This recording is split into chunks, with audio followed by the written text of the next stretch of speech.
en 2022. Donc, vous participez aux premiers webinaires qui sont issus donc, du projet Axel 4.0. Nous engageons donc cette fin janvier, début février, donc plusieurs webinaires relatifs au projet sur les thématiques abordées dans le projet. Donc, quelques éléments de contexte. Donc, effectivement, Axel 4.0 est un projet, en fait, qui est issu de la chaire Transformation 4.0 que l'UMM de l'Ain détient avec Grenoble INP maintenant depuis 2017 et qui est, on va dire, le résultat d'une collaboration de plus de 10 ans. Entre Grenoble INP Génie Industriel et puis l'UMM de l'Ain. Pour ce projet, on a également d'autres partenaires qui sont entrés dans le consortium, bien sûr la FPMA, le lycée Caria également. Donc c'est un projet qui vise à renforcer le tissu industriel en travaillant sur sa transformation 4.0 avec l'idée de pouvoir apporter des solutions d'innovation, d'accompagnement et bien entendu de formation. Voilà, dans cette introduction, on mentionne également donc ce projet dans sa globalité bénéficie de 2 financements, un dans le cadre du programme d'investissement d'avenir et un dans le cadre du plan de relance. Ici, donc, vous retrouvez sur cette diapo les partenaires du consortium tels que je les ai nommés. Effectivement, on s'inscrit bien sûr dans l'écosystème local, donc bien sûr qu'il soit au niveau du département de l'Ain, régional, national, voire européen, puisque sur un certain nombre de thématiques, on participe à des groupes de travail au niveau européen. Donc, l'objet du projet au sens large, c'est vraiment de partir des besoins industriels et de travailler comment on peut y répondre, notamment par le levier des compétences. Et l'idée, c'est qu'il y ait un co-développement qui soit fait en fait avec vous, les industriels, et puis les membres du consortium, donc dans lequel on va retrouver des chercheurs, également des formateurs, pour ensuite pouvoir produire ce dont vous avez besoin pour avancer sur ces sujets. Donc que ce soit des contenus de formation, que ce soit des POC, que ce soit des méthodes, que ce soit des cas qui peuvent inspirer, etc. Donc en termes d'objectifs, donc ici on les a identifiés au nombre de 6. Donc Axel 4.0 vise à accélérer la transition numérique, à mutualiser les compétences techniques et pédagogiques, à fabriquer les compétences de demain donc pour mener ces transformations, être dans un état d'esprit collaboratif et ainsi créer en fait des synergies entre tous les membres du consortium et les industriels, augmenter le nombre d'entreprises qui sont embarquées sur cette transformation industrie du futur et aussi à travers tout ça travailler sur la promotion des métiers et l'attractivité des métiers de l'industrie. Donc les axes du projet, et donc c'est pour ça qu'on a 4 webinaires là dans ce début d'année, puisque ces 4 webinaires vont présenter de manière un peu plus précise chacun des axes. Donc les axes du projet, donc il y a la digitalisation de l'offre, donc les produits services intelligents, la refabrication additive, l'intelligence artificielle pour le manufacturing, donc qui est l'objet du webinaire aujourd'hui, et l'industrie éco-responsable. Ici, vous retrouvez, donc je ne vais pas détailler toute l'équipe projet, mais c'est simplement pour vous indiquer qu'on a un certain nombre de personnes qui sont impliquées dans le projet, ce qui nous permet de nourrir des ambitions importantes. Parce que vous voyez, donc on a des gens qui sont déjà en place au niveau des différents membres du consortium, et puis ensuite on a des personnes qui ont été recrutées complètement dédiées donc au projet. Donc Marianne Ledin, donc, qui est présente au webinaire, et moi-même, nous sommes donc copilotes de ce projet. Et puis ensuite, en personnes qui ont été recrutées, vous avez Chloé sur la partie ingénierie pédagogique, Vincent qui intervient sur la partie gestion de projet, et puis on a donc dans chacun des axes Boris sur la partie digitalisation de l'offre, donc qui est un doctorant, Sergio, un doctorant aussi sur la partie fabrication additive, Miller sur la partie intelligence artificielle, donc qui est présent avec nous aussi aujourd'hui, et donc un postdoc qui est en cours de recrutement, qui devrait se finaliser là très prochainement sur le 4e axe. Et puis ensuite, chaque axe est copiloté par 2 personnes qui appartiennent aux membres du consortium et dont vous pouvez prendre connaissance des différents noms. Voilà, mais on aura l'opportunité de revenir au fil des webinaires sur les différentes personnes qui constituent chaque axe. Donc, sur les grands livrables, donc j'ai déjà évoqué quelques éléments. Bien évidemment, des contenus de formation en lien avec l'industrie du futur, des boîtes à outils, des ateliers de partage, des démonstrateurs, des méthodes, des POC. On a également, donc, dans la feuille de route, la création d'un incubateur, des savoirs, donc via les thèses qui sont menées ou les post-docs, un Fab Lab également qui va être créé, et puis d'autres livrables, bien sûr, qui arriveront au fil du projet et surtout au fil des besoins que vous allez exprimer, industriels, pour avancer sur ces thématiques. Voilà pour l'introduction rapide. Bien entendu, vous pouvez poser les questions. Donc, je ne sais pas du coup si ça marche, Chloé, par le chat ou directement en prenant la parole. J'ai l'impression que non. Par contre, vous devez avoir la possibilité de lever la main pour qu'on voit que vous souhaitez prendre la parole. Voilà. Donc, je propose de laisser la parole donc, sur la 2e partie du webinaire, donc sur l'axe IA. Très bien, bonjour. Merci Emmanuel. Bonjour à tous. Je vais me présenter et puis présenter l'équipe qui est avec moi aujourd'hui dans cet axe autour de l'intelligence artificielle. Moi, je suis Raguel Joly, enseignant-chercheur à génie industriel, et je vais assurer ce webinaire aujourd'hui et tout de suite pouvoir laisser la parole à mes deux collègues, Nathalie et Miller, pour une présentation de leur profil. Si vous arrivez à prendre la parole dans ce webinaire, je ne sais pas, on n'a pas encore testé ça. Ouais. Bonjour à tous, Nathalie Pelouzet. Donc moi je suis donc copilote sur l'axe intelligence artificielle et je suis responsable du pôle électrotech maintenant système numérique et production, donc on va dire mécatronique si on résume, du pôle formation de l'UMM de l'Ain sur le volet apprentissage et formation continue.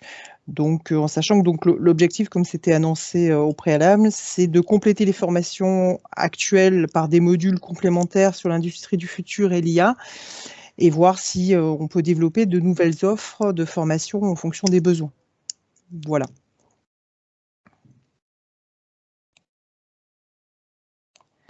Merci Miller, peut-être. Oui, bonjour à tous. Milfouk Dohan, on m'appelle aussi Miller. Je suis chercheur postdoctoral à GISCOP, c'est le laboratoire à Grenoble pour la science, pour la conception, l'optimisation et la production. Je travaille actuellement sur les applications de l'IA en manufacturing et en même temps, je suis vacataire à l'école de génie industriel. Je travaille avec les enseignants pour concevoir les formations pour les professionnels et aussi pour encadrer des étudiants pour les projets de l'IA. Très bien, merci. Donc pour ma part, je suis enseignant à génie industriel, je suis responsable de la filière ingénierie de la chaîne logistique à l'école et je suis chercheur dans un laboratoire d'économie appliquée où je fais de l'économétrie, donc c'est en gros du machine learning appliqué à des données qui sont aussi bien sur de la consommation et de l'usage de produits contenant de l'IA ou des produits dans un environnement IA. Et aussi des données sorties de systèmes de production sur lesquels je vais essayer surtout d'analyser l'efficacité, la productivité ou la survie des entreprises. Je suis aussi membre de MIAI, j'interviens à l'EIT Manufacturing avec Miller sur la constitution de 2 modules autour de l'IA pour le manufacturing. On pourra discuter de ces différents projets si besoin. Dans la présentation aujourd'hui, le menu qui est proposé, c'est de voir un petit peu une mise en perspective de l'IA autour de nous, faire un tour d'horizon un peu rapide et se focuser assez rapidement sur l'IA pour le manufacturing. On va essayer ici sans faire un enseignement non plus sur ce que c'est que l'intelligence artificielle, mais revoir quelques concepts et puis les enjeux principaux. On reviendra notamment sur les thématiques de l'intelligence artificielle, du machine learning et du big data, essayer d'avoir une vision un peu commune déjà, mais aussi transversale de ces différents outils.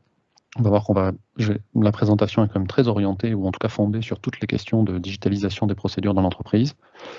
En point 5, ça permettra de rentrer un peu sur les fonctionnalités principales, essayer de voir ensemble comment on peut comprendre les réponses que peuvent apporter les outils de l'intelligence artificielle aux enjeux du manufacturing. On verra aussi qu'il n'y a pas de réponse absolue, pas de réponse simple à faire. Il y a no free lunch, c'est un des termes très répandus dans l'intelligence artificielle et la data science. Donc on verra ça un peu en conclusion de cette partie-là.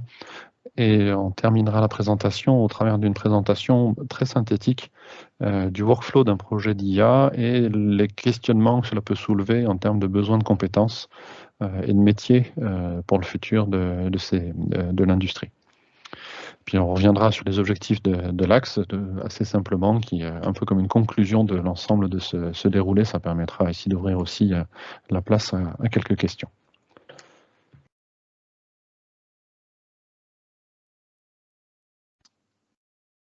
Donc en termes de mise en perspective, on a utilisé ici une enquête produite par Google, un grand opérateur de l'intelligence artificielle, et qui a donc sondé plusieurs cadres de l'industrie manufacturière autour du monde pour essayer de voir un petit peu quels étaient les pays dans lesquels l'intelligence artificielle est déjà implémentée dans ces industries et comment les responsables de ces industries considèrent l'IA comme un levier de développement et éventuellement ont identifié des freins à son intégration. Donc, ce que l'on voit dans le premier schéma à gauche, c'est que la France se trouve en bonne place entre l'Italie et l'Allemagne, qui sont à 80 et 79% d'intégration de ces technologies dans 80% des entreprises qui ont intégré ces technologies. Donc en France, on fait partie encore des bons élèves, disons, sur ces aspects-là. Et en France et aussi dans le monde, ce qui ressortira, c'est que c'est essentiellement l'industrie automobile qui est dans les acteurs en ayant le plus introduit dans ces fonctionnements. On a aussi quelques spécialisations de l'usage de cette intelligence artificielle pour du pilotage de la supply chain, de la gestion des risques et aussi de gestion des stocks. Donc on retrouve ici quelques-uns déjà des enjeux, quelques-unes des dimensions dans lesquelles on va assez simplement identifier l'usage de l'intelligence artificielle, mais derrière encore ces grands sacs de process, on va pouvoir raffiner ces différents usages.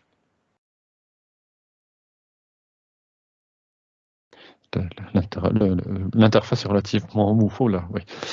Donc en termes de mise en perspective, en France, on a assez historiquement et en ouvrant au-delà de l'industrie, des secteurs qui utilisent l'intelligence artificielle depuis quelques années maintenant, essentiellement dans le commerce de détail, dans l'industrie aussi et dans le secteur bancaire. Donc on retrouve ici des enjeux de gestion de stock et de gestion de supply chain.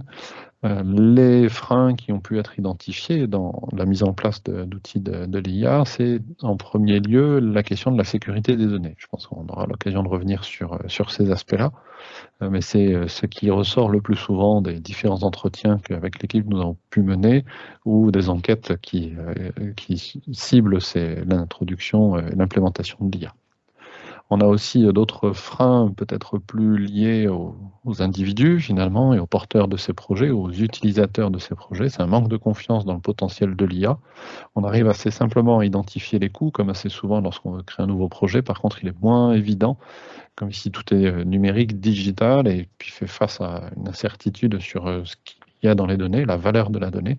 Donc la confiance dans le retour sur investissement de ces outils peut être améliorée. La résistance au changement de façon assez classique ressort aussi dans cette enquête, et le manque de compétences pour pouvoir gérer, introduire, implémenter de l'IA. Et souvent, c'est résolu avec un recours à une sous-traitance qui revient et qui repose le problème numéro 1 de la sécurité des données et de l'accès aux données. En termes peut-être plus précis, pour faire un focus sur l'intelligence artificielle dans le manufacturing, on peut utiliser ce schéma rapidement pour identifier finalement les grands axes, les grandes fonctions d'un process de manufacturing dans lesquels on va retrouver assez usuellement, on pourrait presque dire, l'usage de l'intelligence artificielle. Donc bien entendu, la maintenance prédictive, le contrôle qualité sont parmi les premiers utilisateurs d'intelligence artificielle. L'assistance des opérateurs va aussi avoir ici un soutien, un levier par l'intelligence artificielle, avec peut-être une interaction plus forte encore avec l'homme ici. Jusqu'à présent, on était plutôt sur des aspects très mécaniques finalement. Là, on aura une interaction homme-machine beaucoup plus importante. De la même façon, lorsque l'on va rentrer sur la supervision de l'ensemble du système, et en se rapprochant de la sortie du process, on va retrouver une gestion de supply chain qui peut être soutenue par de l'intelligence artificielle, de la logistique aussi. Et on le voit dans ce petit schéma, on a finalement jusqu'à l'opération et de l'optimisation de l'organisation, du stockage, des chargements de camions, mais aussi l'utilisation possible de robots et cobots pour pouvoir déplacer les différentes unités. Donc dans l'entreprise, on retrouve un certain nombre d'usages assez simplement, qu'on va pouvoir ouvrir finalement à l'ensemble des différents départements de l'entreprise. Sur un département de production, on voit déjà différentes petites fonctions. Elles sont évidemment très liées au département des ventes, qui vont pouvoir faire de la prédiction des ventes pour pouvoir mieux gérer la gestion des stocks. On a aussi le département des achats qui va intervenir ici. L'intelligence artificielle se révèle aussi un des outils transversales de l'entreprise. On le voyait déjà en réalité avec les systèmes d'information, mais on peut ici mettre une couche d'acquisition de connaissances au travers du traitement de la data qui navigue sur les systèmes d'information. Le département administratif vont pouvoir être connectés aussi à ces outils et donc être soutenus par l'intelligence artificielle de la même façon que le bureau des méthodes ou encore le service au client. On pourrait faire ici une liste approfondie, plus étendue des différents services, mais je trouve intéressant de voir cet enjeu-là, que l'intelligence artificielle, au-delà du département de production, va pouvoir avoir des connexions et donc des dépendances. C'est ça qui me paraît important ici, c'est de souligner comment cette intelligence artificielle va s'intégrer dans un département, mais aussi en connexion avec les autres départements. D'un point de vue aussi technologique, il est assez intéressant d'ouvrir cette technologie de l'intelligence artificielle. Je disais tout à l'heure que la digitalisation est très certainement un des premiers verrous à l'implémentation de l'intelligence artificielle, mais comme il en est pour les autres technologies, qui sont la réalité virtuelle, la réalité augmentée, la fab additive, les systèmes cyberphysiques, ou l'intelligence des objets ou l'intelligence des services. On a ici besoin d'échanger de l'information et de fait de l'information digitalisée. Une fois que cette information est informatisée, digitalisée, on va pouvoir la traiter avec différentes technologies. L'intelligence artificielle fait partie de ces technologies qui vont reposer sur ce socle. La valeur ajoutée de l'intelligence artificielle va relever derrière ce terme d'intelligence qu'on va pouvoir définir dans quelques instants. On voit finalement que dans cette application de l'IA pour le manufacturing, on a au moins deux aspects qui vont permettre, qui sont aussi la constitution de la présentation que je fais aujourd'hui, des aspects qui sont plutôt techniques, sur lesquels l'Axe se propose de constituer une base de connaissances, de faire des propositions d'accompagnement, un peu d'expertise finalement, et aussi de constitution d'outils, de use case, etc. Et là, un des enjeux finalement premier de ce bloc technologique, c'est de réussir à faire la part des choses. Je disais tout à l'heure qu'on parlait de digitalisation de la donnée, donc on va penser assez rapidement à de la big data. Lorsqu'on fait de la big data, est-ce que l'on fait du machine learning? Est-ce qu'on fait de la data science, du data analytics ou de l'intelligence artificielle de façon plus générale, un peu comme un grand chapeau? C'est ce qu'on va essayer de détailler dans un instant. Le deuxième aspect, la deuxième facette importante de l'IA pour le manufacturing, et je pense peut-être plus que de l'image que l'on donne de l'intelligence artificielle, c'est qu'une bonne intelligence artificielle, c'est quand même celle que l'on va utiliser et qui va bien s'intégrer dans les process de l'entreprise.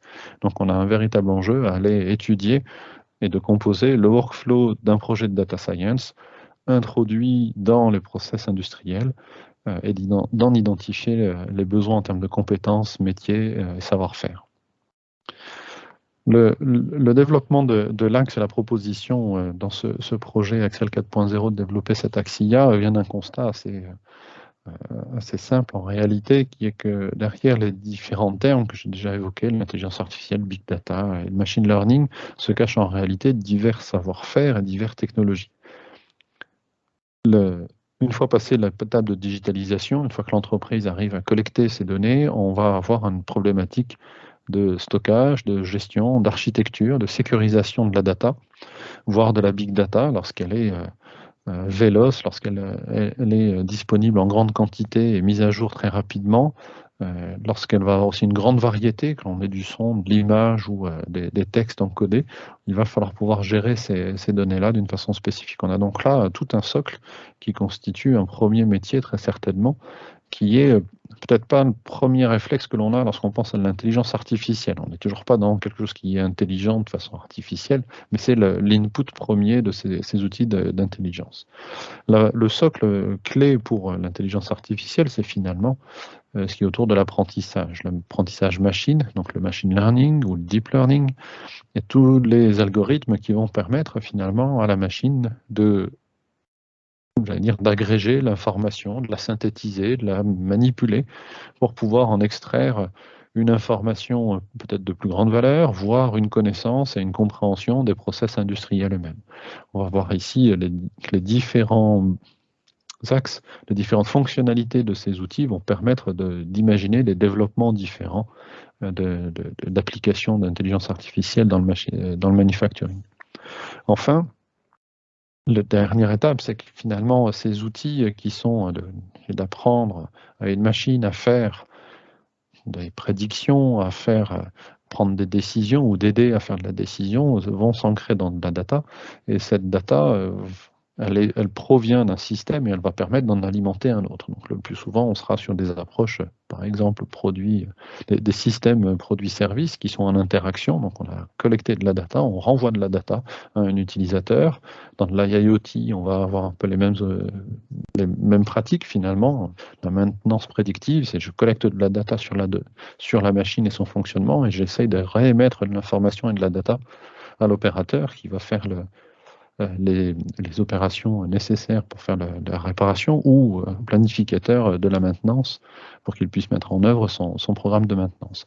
Donc on a ici un élément relativement clé pour manipuler pas tant de la data que de l'information et de la connaissance. C'est ce qu'on va essayer de proposer et développer ici. Donc pour faire un peu de donner du sens finalement à cet outil d'intelligence artificielle et dépasser l'étape de digitalisation, les grands challenges sont finalement d'avoir accès à de la data qui est en grande quantité. Ça, c'est le premier enjeu, qui va être aussi structuré ou non structuré, si on quitte un peu les formats classiques de données que chacun des départements de l'entreprise ou que chaque fonction industrielle pouvait avoir. Cette fois-ci, on a accès à un grand nombre de types de données, un grand nombre de sources de données aussi. Et c'est ce qu'il va falloir réussir à gérer pour mettre en œuvre des systèmes d'apprentissage qui sont fondés à la fois sur une capacité à programmer des algorithmes adéquats pour extraire de l'information des différentes données, mais aussi pour alimenter les systèmes de raisonnement dans l'objectif de prendre des décisions et de résoudre des problèmes. Et c'est ici, je pense, cette fusion entre la partie digitalisation, production de données et gestion un peu particulière de ces données, parce qu'on va en extraire, on va alimenter des algorithmes sur lesquels on a un élément clé à essayer de résoudre.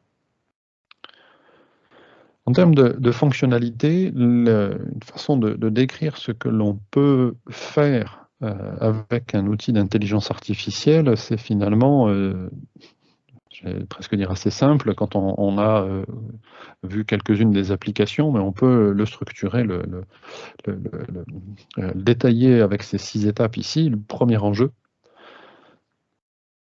Bon, je vais couper ma caméra, je sens que le réseau est un peu faible. Le premier enjeu est autour de l'acquisition et l'organisation des données. Ça, c'est évident en termes de système d'information, mais c'est d'autant plus stratégique pour alimenter un système d'intelligence artificielle qui va se vouloir, non pas une opération one-shot, mais un système pérenne, qui va être capable de reprendre de nouvelles données, avec des mises à jour sur les bases de données, de reprendre et de faire des propositions d'aide à la décision, voire de prendre des décisions et s'adapter à ce qui va se passer. Donc on a un premier socle ici qui est vraiment de faire un design de la data dans un objectif d'intelligence artificielle. Le deuxième élément auquel l'intelligence artificielle va pouvoir répondre, c'est cette idée que les données, une fois accessibles, on va pouvoir les explorer dans un objectif de compréhension. Donc assez souvent, on a de grandes données face à soi et on voudrait essayer de comprendre ce qui est présent à l'intérieur de ces données. C'est un peu mon premier schéma ici. On parlerait d'apprentissage non supervisé. On veut, à partir des données, défricher finalement le corpus de données pour en extraire un petit peu de connaissances supplémentaires ou identifier des pistes futures et autres choses dont on n'a pas forcément l'intuition. On peut avoir une autre approche. Donc une autre des fonctionnalités de l'intelligence artificielle qui sera d'avoir un modèle préconçu, un modèle qui va nous servir de prédiction. On serait ici sur une approche de machine learning supervisée qui va nous permettre finalement de comprendre quels sont les inputs, quels sont les entrants, les données pertinentes pour comprendre un phénomène et essayer de faire de la prédiction d'une hausse de commandes, d'une baisse ou d'une variation d'un prix sur un marché, ou de faire de la classification de bonnes pièces ou de mauvaises pièces, de bons payeurs, mauvais payeurs, dans différents secteurs.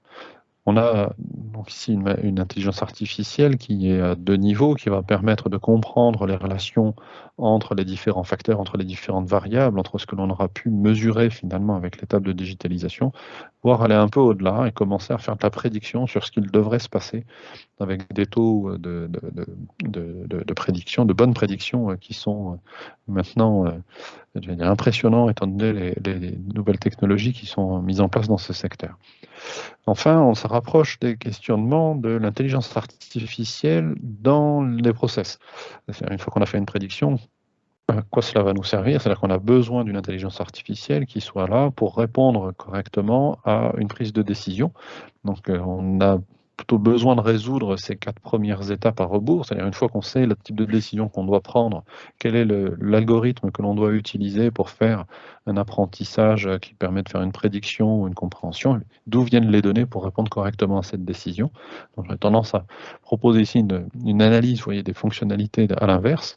De la même façon, prendre une décision une fois, c'est bien, mais réussir à prendre une décision en autonomie, c'est-à-dire ne plus être une aide à la décision, mais être capable de prendre des décisions lorsque on a besoin de faire des tris de pièces issues d'une chaîne de production. C'est une opération assez fastidieuse finalement et qui peut être aussi optimisée et accélérée par une intelligence artificielle.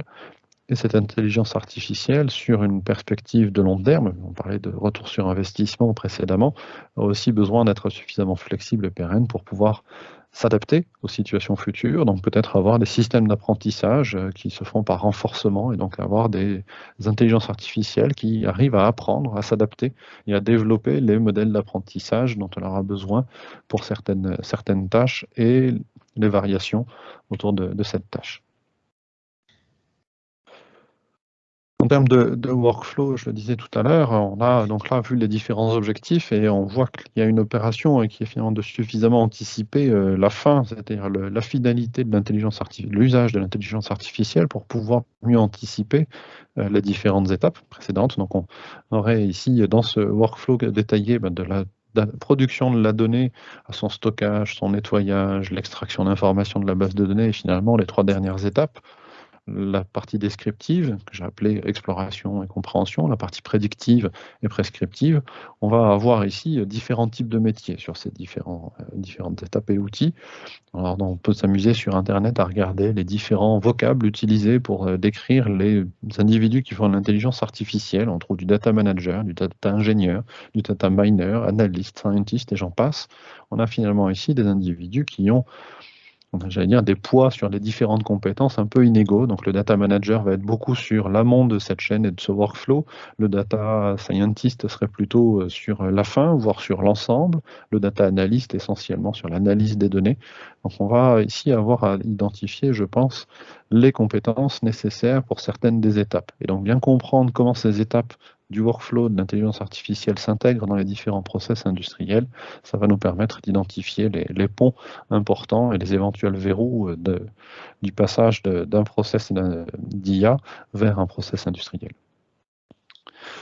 Donc, au travers de cette présentation, j'ai essayé de faire émerger les quelques éléments qui constituent finalement les objectifs de notre axe IA dans ce projet Axel 4.0. Le premier objectif, évidemment, c'est de répondre aux besoins des industriels et pour essayer de le qualifier, ce besoin, en tout cas accompagner l'expression de ce besoin, il nous paraît assez évident, et par la connaissance de la littérature qu'on commence à avoir aussi, qu'il y a un besoin de synthèse et de vision globale sur les outils de l'IA en eux-mêmes, d'une part, mais surtout leur application dans des objectifs d'application industrielle.